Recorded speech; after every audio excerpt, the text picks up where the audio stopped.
राधे राधे दोस्तों, जय श्री कृष्णा।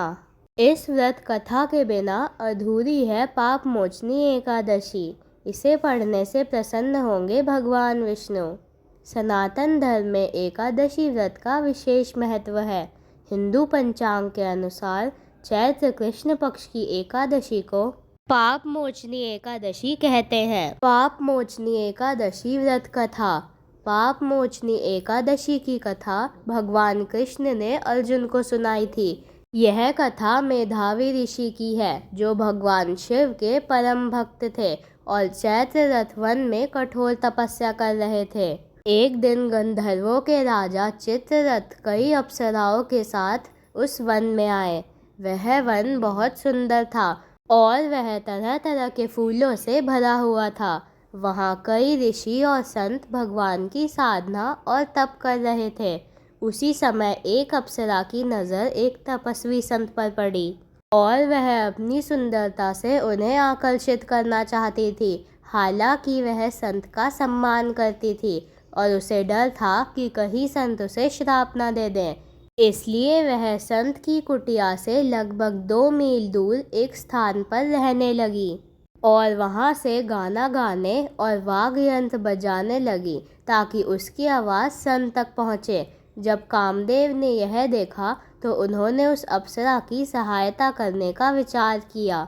उन्होंने अप्सरा की आँखों और बाहों को अपने धनुष और बाण के रूप में प्रयोग किया ताकि वह संत को आकर्षित कर सके। एक दिन वह अप्सरा संत की गुफा के पास गई और गाना गाने लगी। उसके कंगनों और पायल की आवाज़ भी गूंज रही थी ताकि वह संत को आकर्षित कर सके। एक दिन वह अप्सरा संत की गुफा के पास गई और गाना गाने लगी। अप्सरा उन्हें आकर्षित करना चाहती थी। धीरे धीरे संत अपनी तपस्या भूल गए और उसके प्रति आकर्षित हो गए। कुछ समय बाद अप्सरा ने देखा कि संत उससे बहुत अधिक जुड़ चुके हैं। तब उसने उनसे कहा कि अब वह अपने घर वापस जाना चाहती है और उनसे अनुमति मांगी। संत मेधावी ने कहा कि तुम अभी आई हो और इतनी जल्दी वापस जाना चाहती हो, मैं तुम्हें जाने की अनुमति नहीं दे सकता। अप्सरा संत की शक्तियों से डरती थी, इसलिए वह उनके साथ रहने लगी। इसी तरह कई वर्ष बीत गए और लगभग 57 वर्ष बीत गए। कुछ समय बाद अप्सरा ने फिर से घर लौटने की अनुमति मांगी। संत ने कहा कि एक दिन और रुक जाओ, कल सुबह मैं अपनी पूजा और प्रार्थना पूरी कर लूँगा, उसके बाद तुम जा सकती हो। अप्सरा रोने लगी और बोली कि आप हर बार यही कहते हैं, लेकिन अब मुझे अपने घर वापस जाना ही होगा। तब संत मेधावी को एहसास हुआ कि उन्होंने अपने जीवन के इतने वर्ष इस अप्सरा के साथ बिताकर अपनी तपस्या नष्ट कर दी है। उन्हें बहुत क्रोध आया और उन्होंने अप्सरा को श्राप दे दिया कि तुमने मेरी तपस्या भंग कर दी है, इसलिए तुम भूत रूप धारण करोगी। यह सुनकर मंजू घोषा नाम की अप्सरा जोर जोर से रोने लगी और संत से क्षमा मांगने लगी।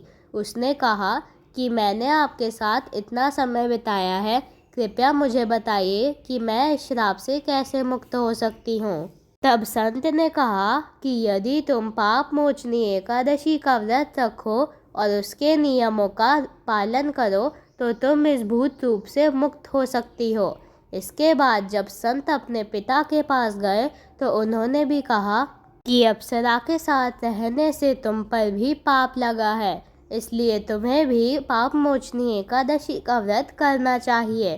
तब संत और अप्सरा दोनों ने पाप मोचनी एकादशी का व्रत किया और अपने पापों से मुक्त हो गए। मान्यता है कि जो भी श्रद्धा और भक्ति से यह व्रत करता है उसे पापों से मुक्ति मिलती है और भूत प्रेत बाधाओं से भी छुटकारा मिलता है। मान्यता है कि एकादशी तिथि पर जगत के पालनहार भगवान विष्णु और माँ लक्ष्मी की विशेष पूजा की जाती है। धन्यवाद। अगर आपको यह वीडियो पसंद आई है तो मेरे चैनल ऑलवेज हैप्पी भक्ति को सब्सक्राइब करें और कमेंट बॉक्स में जय श्री हरि अवश्य लिखें। राधे राधे।